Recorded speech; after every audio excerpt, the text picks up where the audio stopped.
La cánula nasal de alto flujo es parte del tratamiento del soporte ventilatorio, ¿sí?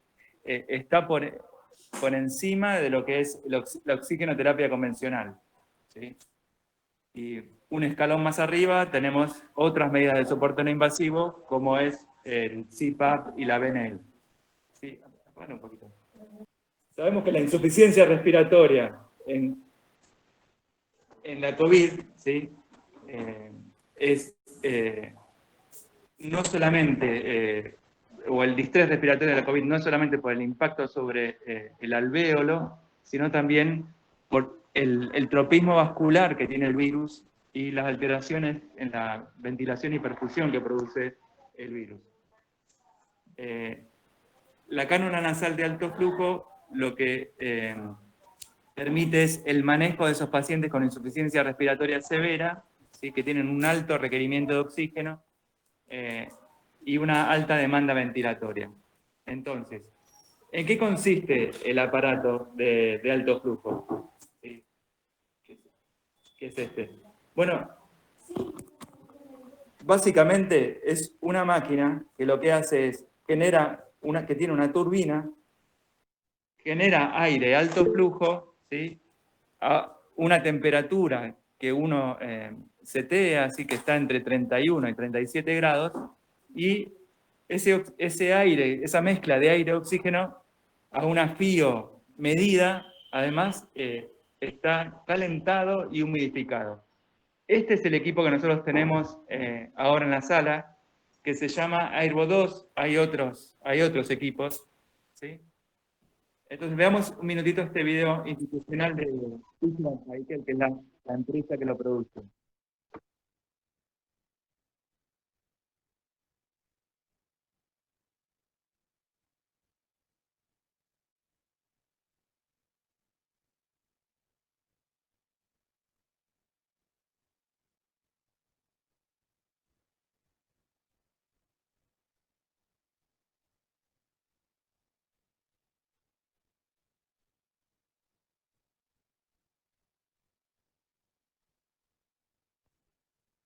No sé si vieron el video, si se vio o no. Básicamente lo que quería mostrarles es cómo es el equipo, ¿sí? Eh, no sé si todos ya lo vieron. El equipo, lo que tiene ahí está la botella de agua destilada, ¿sí? Que llega eh, a esto que es el recipiente termohumidificador, ¿sí? Ese recipiente lo colocamos ahí dentro del equipo hasta que trabe, ¿sí? Ahí abajo tiene que hacer un clic y trabar, ¿sí? Ahí está ya colocada, ¿sí? ¿Vieron cómo se coloca? Y esto es la tubuladura que va al paciente, ¿sí? Que la vamos a poner en la parte superior. ¿Viste? Y ven ahí cómo ahí se acopla, ¿sí? Y ahí lo colocamos. Esto lo hacemos con el equipo apagado y mientras tanto el paciente está, por ejemplo, con la máscara contra reservorio, ¿sí? Después de colocarlo, lo que vamos a hacer es preparar la cánula nasal y final, que está ahí, se conecta a este extremo, ¿sí? Ahí tienen, ven cómo se conecta la cánula nasal. Estas cánulas nasales vienen en tres medidas, dependiendo del tamaño de la fosa del orificio nasal, ¿sí?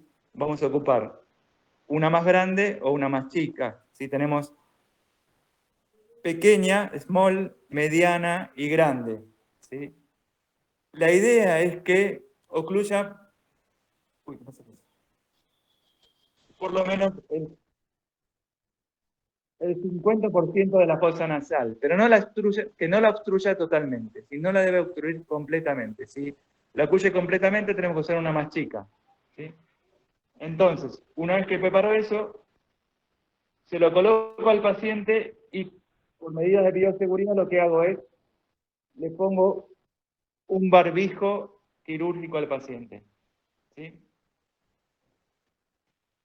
Entonces, una vez que le pongo el barbijo quirúrgico, recién ahí voy a los controles, ¿sí? A ver si tengo acá. Y entonces, ahí lo enciendo, ¿sí? Con este botón que acabo de poner. Una vez que lo enciendo, tarda un ratito, ¿sí? Y entonces, tenemos tres variables que modificar como muestra acá en el video, ¿sí? Por un lado, la temperatura. Para modificar la temperatura, esto es el flujo. Como está haciendo acá Nicolás, presiono la tecla de subir y bajar a la vez, ¿sí? ¿Alguien está tratando de entrar?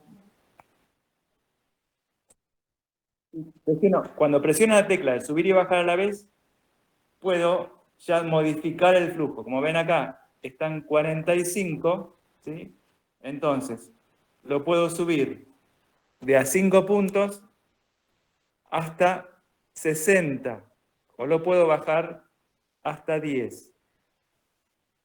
Cuando un paciente está con insuficiencia respiratoria, cuando un paciente está con una insuficiencia respiratoria grave, su demanda de flujo es muy alta, ¿sí? Por lo tanto, va a ser superior al flujo de aire que le podamos administrar con una cánula nasal. Y por lo tanto, es conveniente comenzar con flujos altos.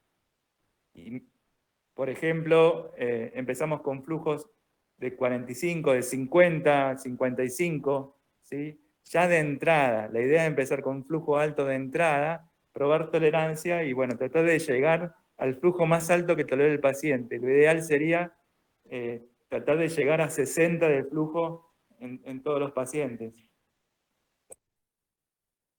Lo otro que podemos modificar también, como le dije recién, es la temperatura, que tenemos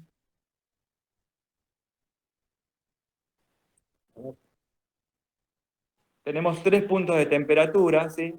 En este momento ahí estaba censando 25 porque recién está encendido el equipo, ¿sí? Pero no, va a llegar seguramente a 31, que es lo que estaba seteado, y bueno, podemos ponerlo en 31, en 34 este equipo y en 37.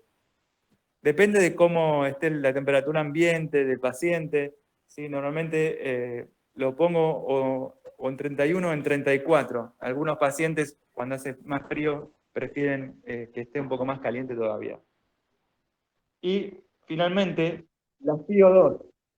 Como ven, en este paciente recién estaba en 100, ahora está en 54. ¿Cómo se modifica la FIO2? Simplemente moviendo el flumíter que está en la pared. Yo muevo el flumíter y se va a ir modificando la FIO2. Ahora,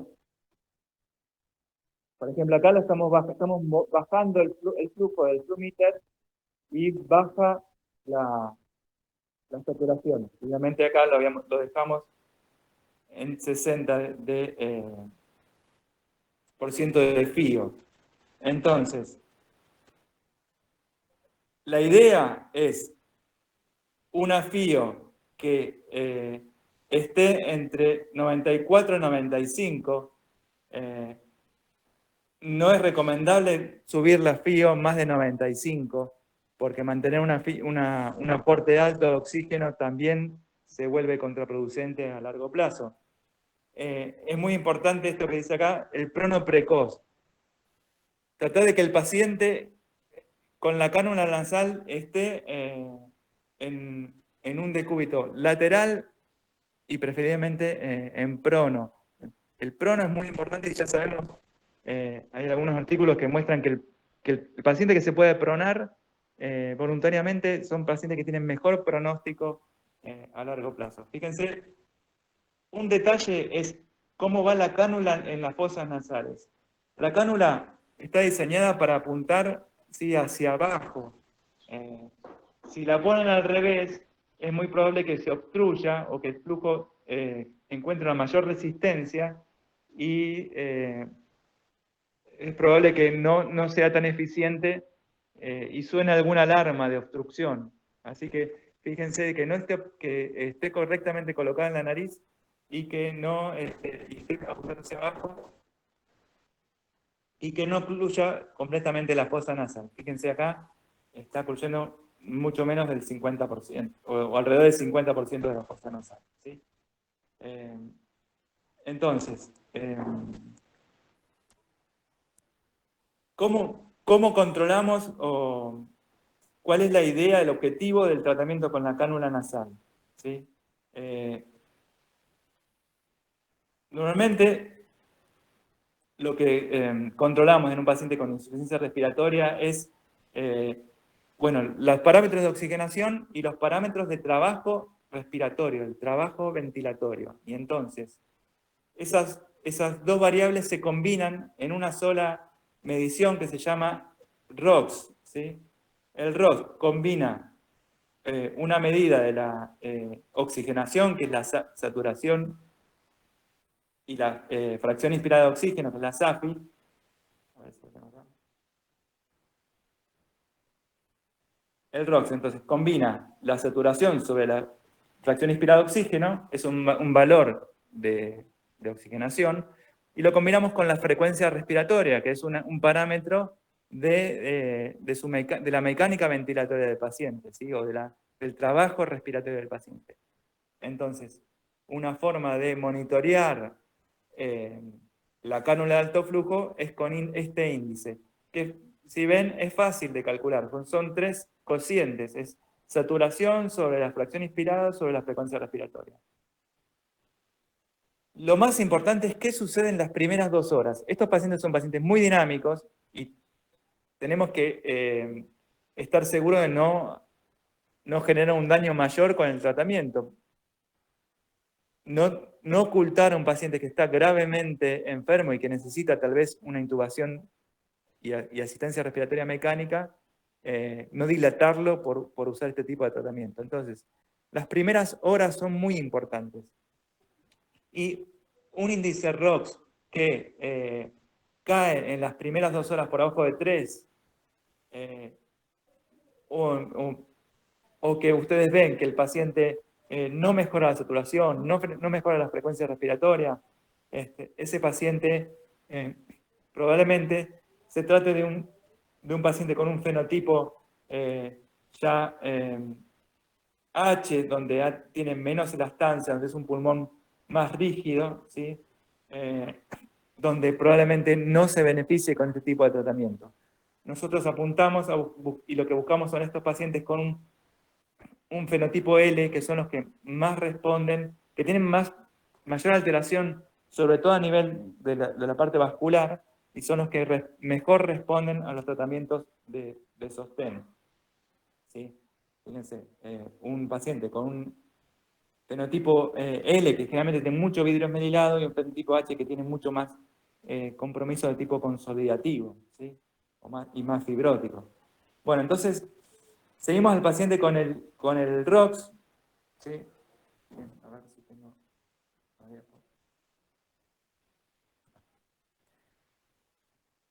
Y las primeras 2 horas son cruciales. Fíjense, estas curvas, ¿sí?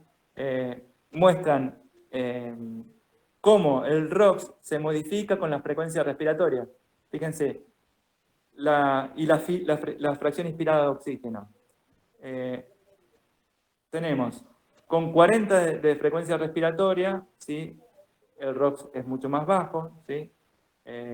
Y por ejemplo con 30 de frecuencia respiratoria, como a medida que yo le aumento la FiO2, va cayendo el ROX. ¿Sí? Entonces, cuando el ROX a las 2 horas es menos de 3, ese paciente, hablamos de fracaso de la cánula nasal del alto flujo. Normalmente, entonces, a esos pacientes que sometemos a cánula nasal de alto flujo lo vamos a controlar estrictamente las primeras 2 horas. Y después, si el paciente responde, mejora el ROX, yo voy a seguir controlándolo de manera cercana, ¿sí? Lo ideal sería a las 6 horas, ¿sí? Y después, si a las 6 horas sigue mejorando, sigue con un ROX ya a las 6 horas, que es mayor a 3,5, ¿sí? o se acerca a 4, ya sigo entonces controlándolo más o menos en periodos de cada 4 a 6 horas. Es muy importante fijarse que detalles como que la tubuladura no esté enroscada por encima del paciente, o otras veces se puede obstruir la tubuladura y suenan alarmas, ¿sí? O que se salga la cánula nasal o esté en una sola fosa nasal. Esas cosas pueden pasar, son detalles que hay que prestarle atención, ¿sí? No sé si acá me marcan, que es algo importante. No nos olvidemos entonces de mirar, de chequear que siempre tenga agua, ¿sí? Y a veces lo que pasa es que gotea que pierde. Esto tiene como una ventanita que hay que dejarla siempre abierta al costado de este pinche, digamos, que va en el bidón de agua destilada.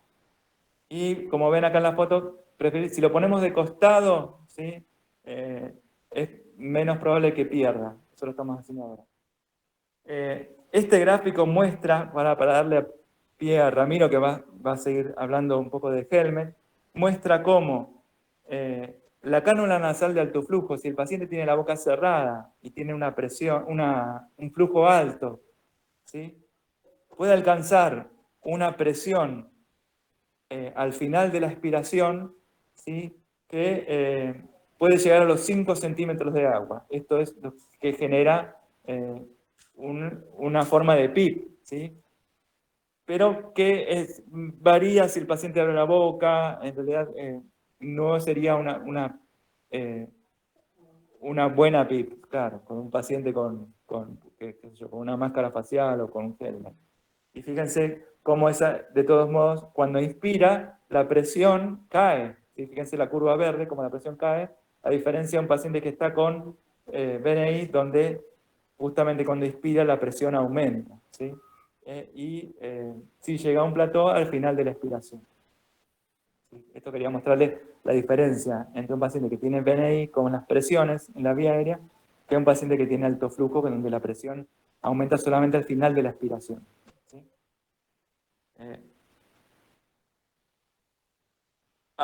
Hasta acá entonces hablamos de la cánula de alto flujo. Acuérdense siempre de que la ventana esté abierta, siempre de que el paciente tenga el barbijo por encima de la cánula nasal de alto flujo. Obviamente con estos pacientes tenemos que cuidarnos, tenemos que entrar con equipo de protección completo, con el N95 y las gafas, la máscara facial, como venimos trabajando. ¿Sí?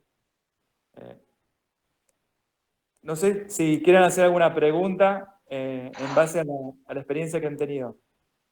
¿Puedo realizar una pregunta? Sí, claro.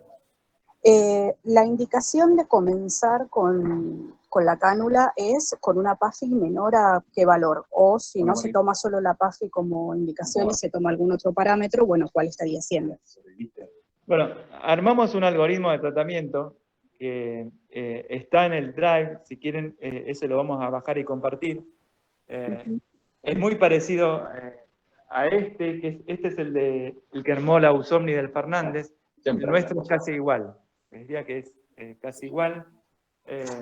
Entonces, normalmente tenemos un paciente con una PAFI. En realidad, lo que estamos proponiendo en nuestro algoritmo, a diferencia de es que iniciamos con una PAFI de menos de 250, ¿sí? Una PAFI de menor de 250, o una frecuencia respiratoria más de 30, ¿sí?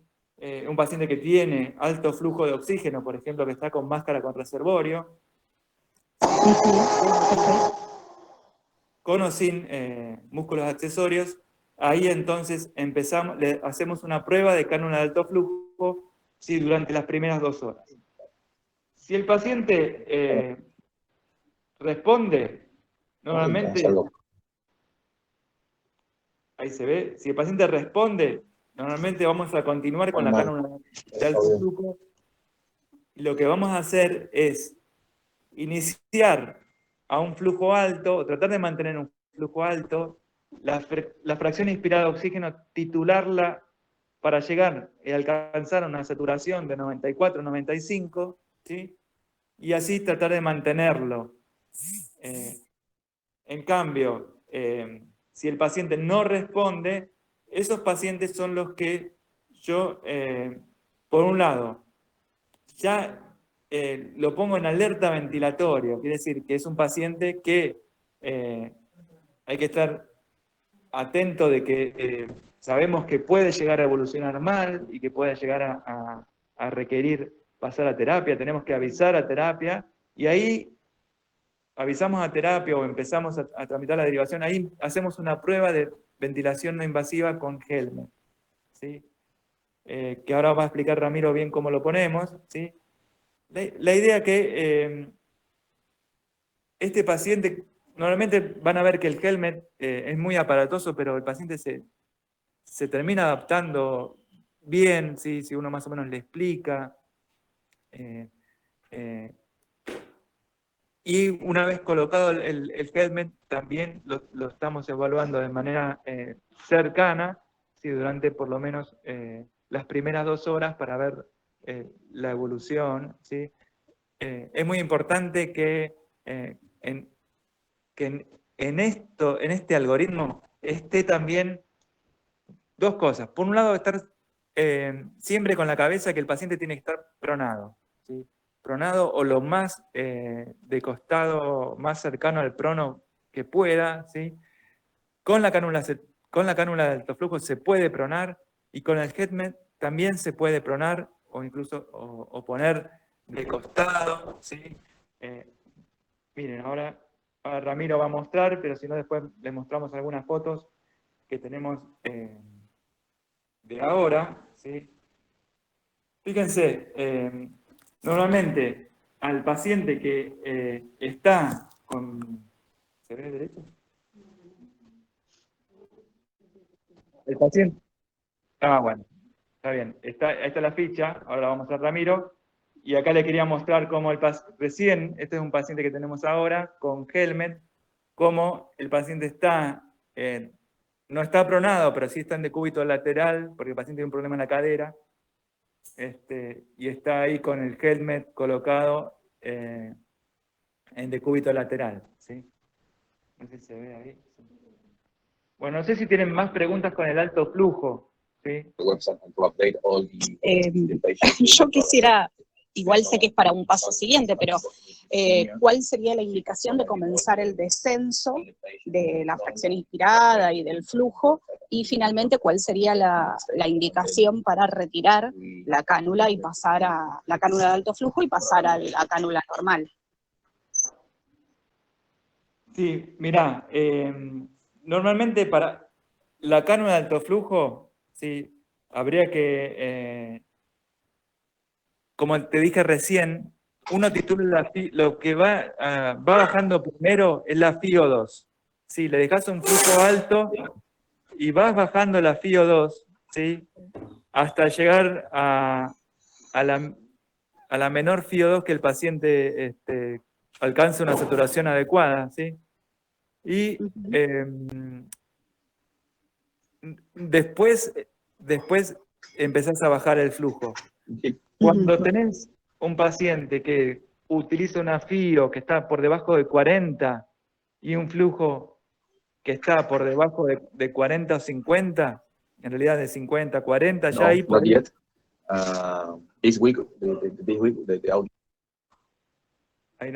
Ahí puedes hacer un trial de cánula nasal normal o máscara de reservorio. Normalmente lo pasamos a cánula nasal, ¿sí? Y vas a ver que si el paciente, dejás el alto flujo ahí al lado, si el paciente sigue saturando bien, controla la frecuencia respiratoria, ¿sí? Y ahí directamente lo puedes destetar, ¿sí? Pero normalmente es Entiendo. así. Va bajando la FiO y después el flujo, sí. Una sola cosita, o sea, una vez que yo desciendo uno de los parámetros, ¿tengo que esperar, por ejemplo, 2 horas para ver si el descenso fue activo, digamos? de lo que pregunto, o No, sea, yo sí, yo voy no, a esa cita y tendría que no, esperar un... no, normalmente uno espera periodos de 10-15 minutos. Es lo mismo que Ah, cuando subís o aumentás el flujo con una cánula, con una máscara de reservorio. ok, Sí, sí, en 10-15 minutos tenés que ver el cambio. ¿Sí? Lo, me- está bien. lo que medís es la saturación, la frecuencia respiratoria, básicamente el ROX es lo que estás midiendo. ¿Sí? Claro, está bien, está bien. No, pero pensé que tal vez, no sé, debía pasar más tiempo para evaluar el cambio. Pero bueno, no, está bien, 10, No, 15 no, si minutos. ya el paciente está mejor, vas a ver que requiere muchísimo menos FIO, FIO2 y podés bajarle el flujo, el paciente ves que lo tolera y si ves Ujú. que se adapta bien, ahí podés cambiar a la cánula nasal. Perfecto, gracias. ¿Alguna otra pregunta? Sobre todo práctica, no sé si se han encontrado con dificultades cuando los que la probaron, los que estuvieron acá en la sala. Creo que la mayor duda es cuánto tiempo esperarlo el paciente, lo que preguntaba Nati, y fue respondido, que 10 a 15 minutos tenés que ver el cambio y si no lo ves, bueno, empezar a aumentar o eso. Sí, normalmente, sí.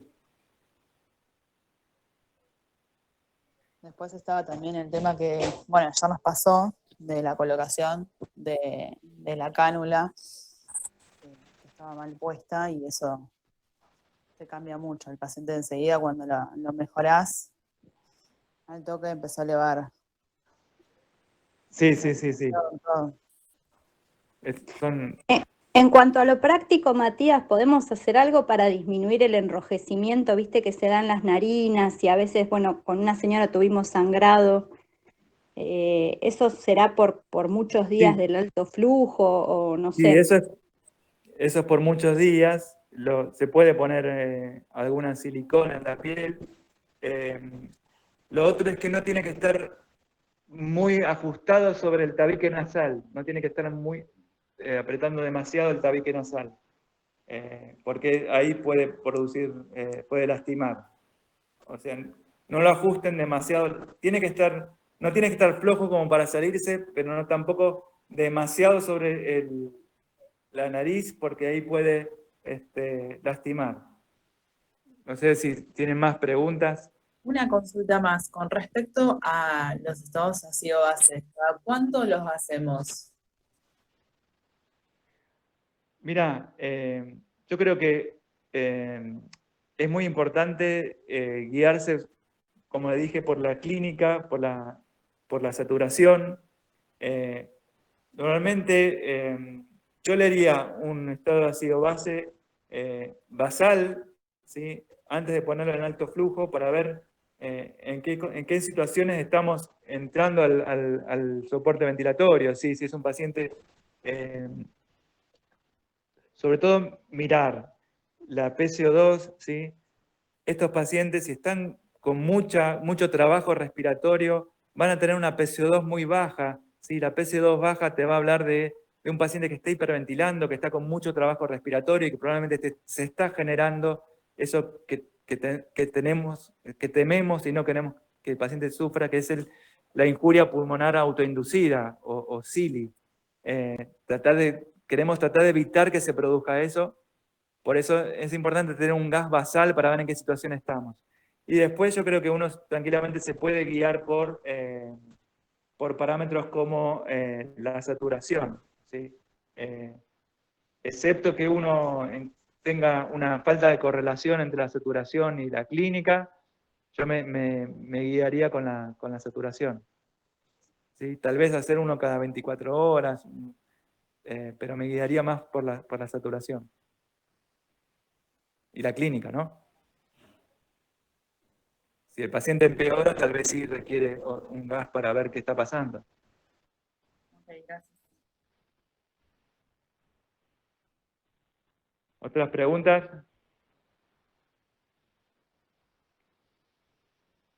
¿Querés que pasemos, Ramiro, al helmet? Sí, sí, sí. Quisiera agregar una cosa más, pero Decide. para ahí, espera que te... Porque hay una aplicación que es muy buena. ¿Querés que salga de compartir mi pantalla? Ahí estoy entrando. Muy bien. La aplicación se llama esta Herbo 2, ¿sí? Que es el nombre del equipo. Ahí la estoy prendiendo.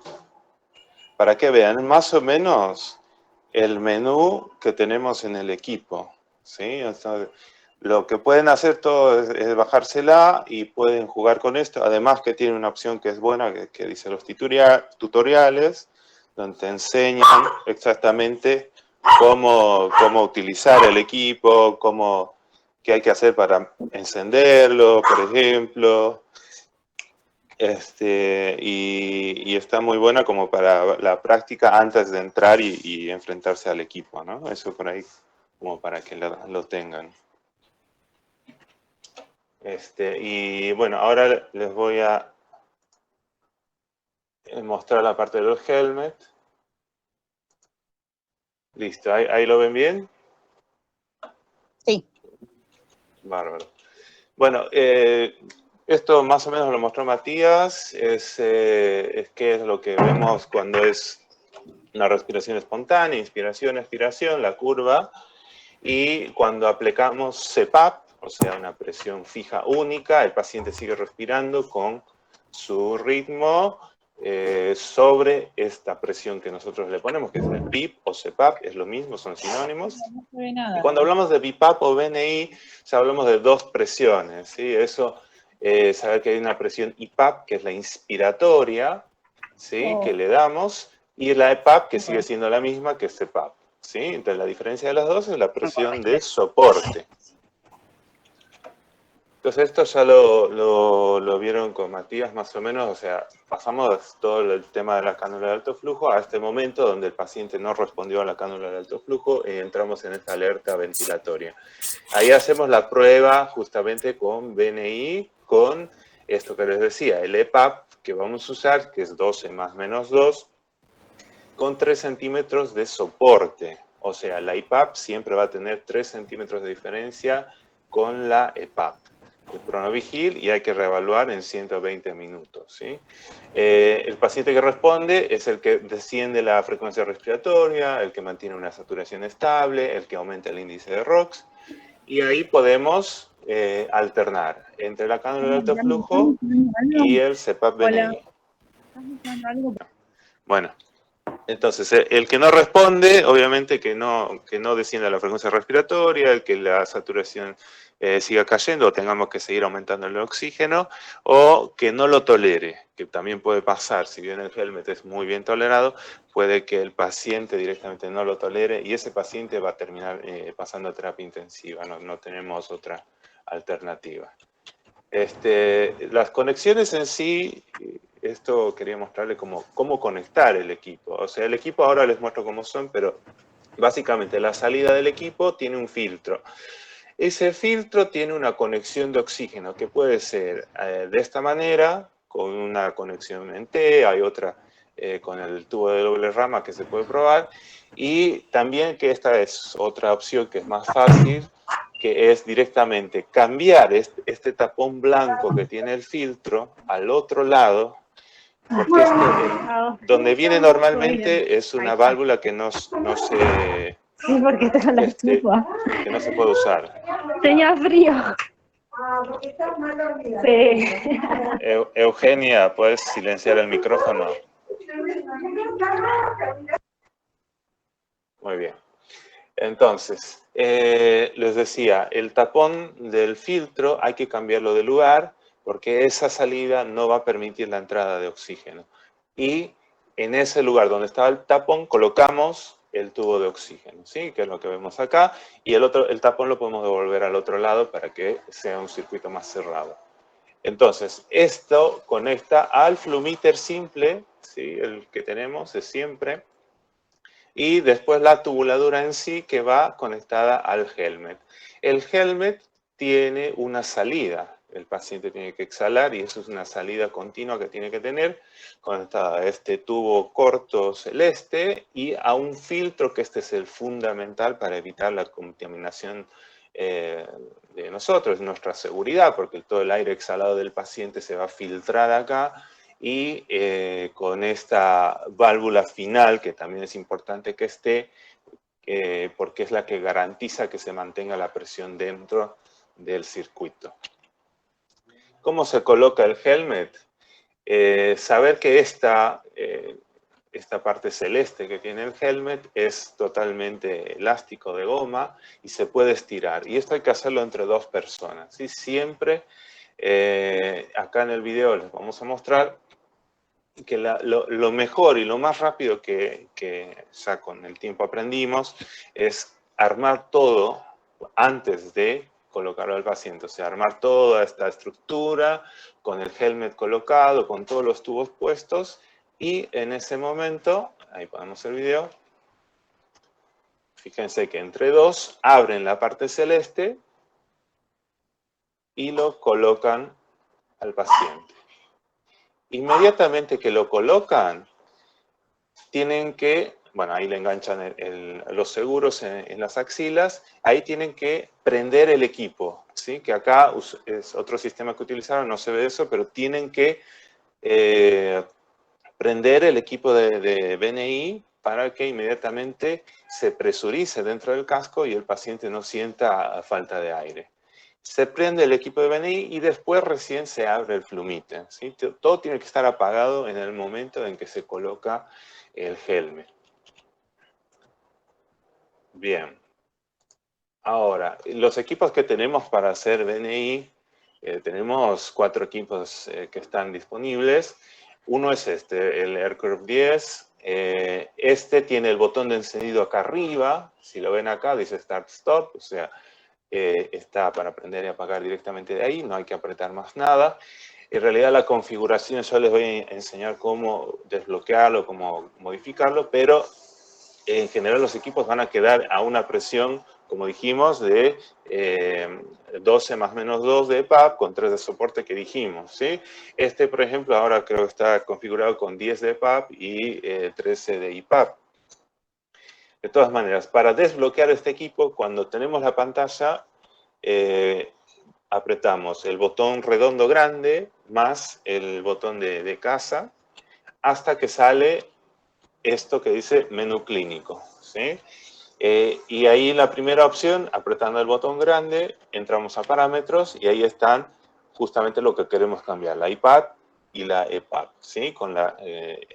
Vamos girando con el botón, apretando donde queremos cambiar y vamos cambiando el parámetro que querramos. Esto, les repito, no va a ser algo que lo van a hacer muy frecuentemente, es algo por ahí que lo vamos a charlar con alguno de nosotros que esté de guardia para ver si vale la pena o subir o bajar un poco las presiones para ver tolerancia o para ver si le damos una chance más al paciente. Bueno, este es uno de los equipos. Ahora, tenemos 2 equipos que son similares, uno que es un Harmony y otro que es un Synchrony. Que son, o sea, externamente son casi idénticos, la diferencia en el Synchrony que tiene un botón acá, bueno, pero lo que es el menú, lo que es el acceso es muy idéntico, ¿sí? Para acceder al menú clínico hay que apretar el botón este de la derecha con el de silenciado de alarmas, a la vez hasta que aparezca este candado abierto. Una vez que aparece el candado abierto, ¿sí? Vamos cambiando los parámetros hacia la derecha y a la izquierda con estos 2 botones, y para modificar el valor que tenemos en la pantalla hacemos esto como si fuese flecha arriba, flecha abajo, ¿sí? Entonces ahí vamos cambiando hasta IPAP, según lo que queramos cambiar. Y para salir de este menú podemos apretar el botón del silenciado de alarmas directamente que sale al menú principal, ¿sí? El encendido de estos 2 equipos está acá al costado. Al costado tiene esta parte como salida y por dentro hay un botón negro pequeño que hay que apretarlo hasta que el equipo arranque. Como estos equipos son un poco viejos, la salida, el inicio de la presurización tarda unos segundos, así que no hay que asustarse, es un equipo viejo que tarda un poco en arrancar. Y finalmente el último equipo que tenemos un CPAP, es un CPAP simple, que lo vamos a usar en última instancia, no va a ser el de primera línea, pero está ahí disponible. Es un CPAP Remstar viejo, pero funciona, para modificar parámetros, tenemos que sacar la alimentación, o sea, el cable que viene acá atrás, el de la electricidad. Se apretan los dos botones de las flechas a la vez y nuevamente se tiene que reconectar la alimentación. Como se darán cuenta, este proceso no se puede hacer con el paciente con el helmet puesto. Así que esto es un inconveniente más. Esto hay que planificarlo antes. Y finalmente hay que ir cambiando con las flechas el parámetro que sale. ¿Qué único parámetro vamos a tener acá? Es CPAP, o sea, expresión una única. Entonces podemos modificar eso con las flechas más o menos. Y bueno, como les dije, no se pueden hacer modificaciones con el equipo funcionando. Seguridad, importante esto, colocar y retirar el helmet siempre entre dos. Solo es imposible colocar el helmet, ¿sí? No lo intenten hacer, tiene que ser entre dos. Hay que asegurarse de tener todo antes de hacer el cambio de la interfase. O sea, tener todo el equipo armado, las tubuladuras, todos los filtros bien colocados antes de hacer el cambio, ¿sí? Y antes de colocar el helmet, ¿sí? Tiene que estar todo apagado, ¿sí? El BiPAP, el CPAP tiene que estar apagados, el oxígeno también tiene que estar apagado, ¿sí? Entonces, ¿cómo colocamos? Parar el flujo de oxígeno siempre, apagar el equipo de alto flujo, retirar el barbijo quirúrgico al paciente. El paciente no requiere tener el barbijo con el helmet puesto. Se coloca el helmet, se enciende el equipo y posteriormente el flujo de oxígeno y se regula el oxígeno según la saturación. Ahora les muestro más o menos a qué corresponde cada flujo con la PAFI, ¿sí? Pero, y después para retirar, lo mismo. Primero hay que apagar el flujo de oxígeno y el equipo. Se retira el helmet y colocar rápidamente el sistema que esté utilizando el paciente, sea una cánula de alto flujo, una cánula simple o una máscara de reservorio, ¿sí? En general, la idea es que tengamos a los pacientes con cánulas de alto flujo, entonces saber que el equipo de alto flujo hay que tenerlo ya listo para colocar inmediatamente que vamos a sacar el helmet. Y obviamente, antes de prender el equipo o antes de abrir el oxígeno, hay que colocarle el barbijo quirúrgico al paciente, ¿sí? Para seguridad en cuanto a la cánula de alto flujo. Y esto es lo que les decía de cuánto más o menos estamos haciendo. Esta es una medición que se hizo en otro lugar, pero bueno, es una guía más o menos. Saber que cuando abrimos el Flumeter a 15 litros, más o menos la FiO2 que le estamos dando al paciente con CPAP a 11, más o menos que sería lo que estaríamos manejando, sería alrededor de 60, una FiO2 que puede variar. Si abrimos más, eso también es importante que sepan que el Flumeter se abre más allá de los 15, tira más, ahí sí no vamos a saber exactamente cuánto es la FiO2, pero saber que sí podríamos llegar teóricamente a FiOs altas de 90, 85 a 95%. Y los controles, que esto más o menos es igual que la cánula de alto flujo, tenemos que tener estas planillas de control, ¿sí? Donde anotamos la fecha, la hora, un estado previo inicial, cómo venía, con qué flujo, con qué venía alto flujo, con una cánula simple. Después el momento cero, cuando apenas le colocamos el helmet, con qué parámetros se fue modificando la mecánica del paciente, o sea, sobre todo frecuencia respiratoria, la saturación, la FiO2 que estamos usando, y control a los 60 a 120 minutos, ¿sí? Saber si hubo una mejoría. Y finalmente, si el paciente se adapta, como vimos en el cuadro inicial, ver acá, dejarlo la mayor cantidad de tiempo posible, ¿sí? 3, 6 horas, y después el paciente tiene que hacer un descanso. Obviamente no puede estar 24 horas con el helmet, no puede comer, no puede tomar nada cuando está con el helmet puesto, entonces en algún momento hay que sacarlo y alternar con alguno de los otros sistemas que tenemos, ¿sí? Bueno, eso nada más, no sé si tienen alguna pregunta. Rami, ¿hay algún video de cómo colocar el helmet dentro de la sala, más allá de ese video de YouTube que me pasaron? El video que no sé si alguno de nosotros lo grabó, podemos hacerlo, pero es básicamente eso.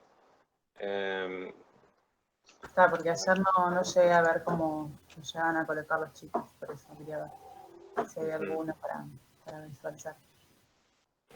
No, Mariana, el video que subió, que mostró recién Ramiro, que después si quieren los pasamos, es, Sí, por favor, no lo podía llegar a ver yo, o sea, no. ahora te lo paso. Dale, dale. Es tal cual lo que hacemos.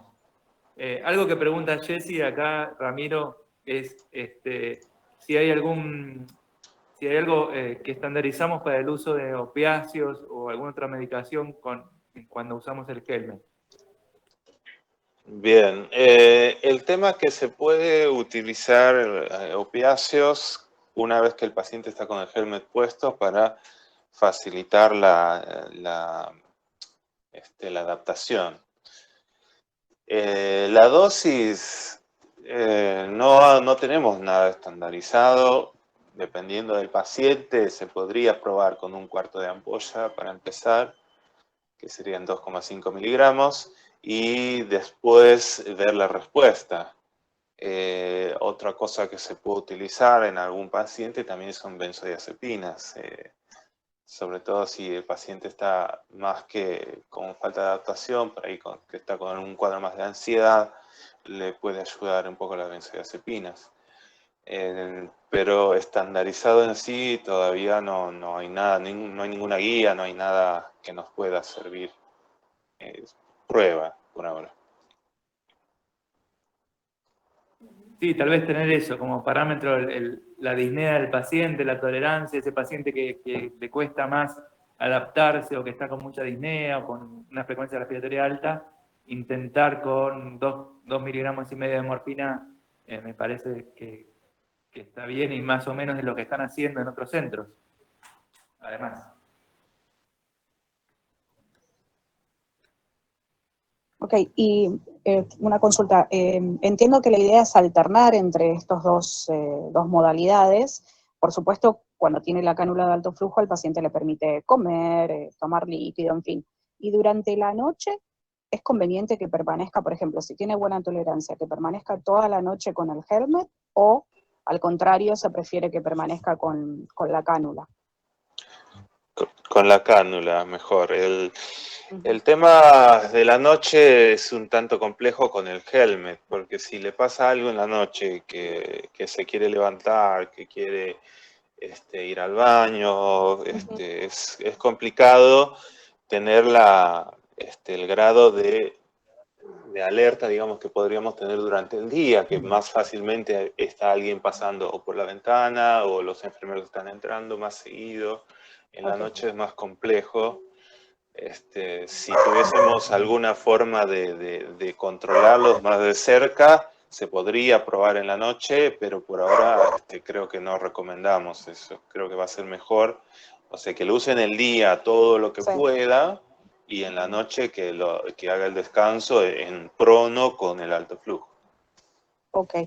Y en el caso de que se coloca por vez primera el helmet y el paciente no mejora su trabajo respiratorio o su saturación, ¿directamente se interpreta como el fracaso o puedo bajar o subir los parámetros, digamos, del seteo para ver si con eso mejoro un poquito la adaptación? Es una pregunta complicada, que depende mucho de la mecánica ventilatoria del paciente. Lo que hacemos con la presión positiva en vía aérea es reclutamiento alveolar, básicamente. Y si aumentar la presión puede dar cierto beneficio, pero si la mecánica no mejoró mucho ya con estas presiones que estamos utilizando,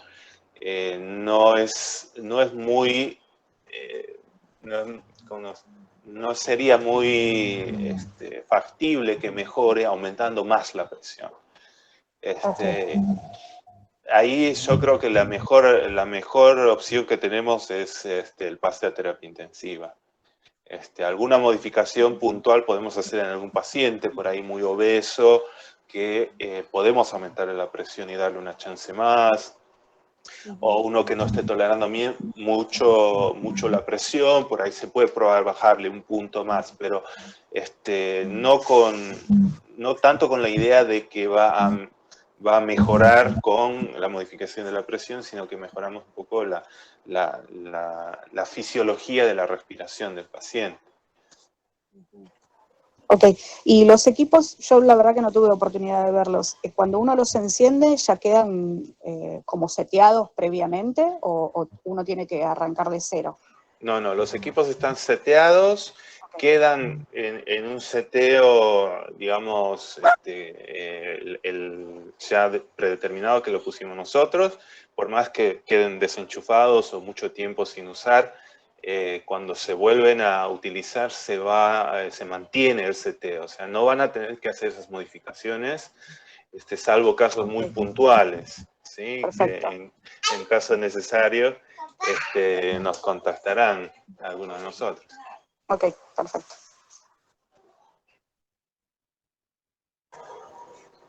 Bueno, de todos modos estamos abiertos a todas las preguntas que quieran hacer. Ahora voy a mandarles, entonces le mando a Yesenia el video para que lo distribuya a todos, ¿sí? Perfecto. Esto es muy práctico, por ahí verlo de lejos puede resultar un poco complicado, difícil, pero una vez que lo empiecen a hacer, que lo toquen los equipos, que empiecen a manejar los helmets, es bastante fácil, así que no le tengan miedo, esto se aprende rápidamente.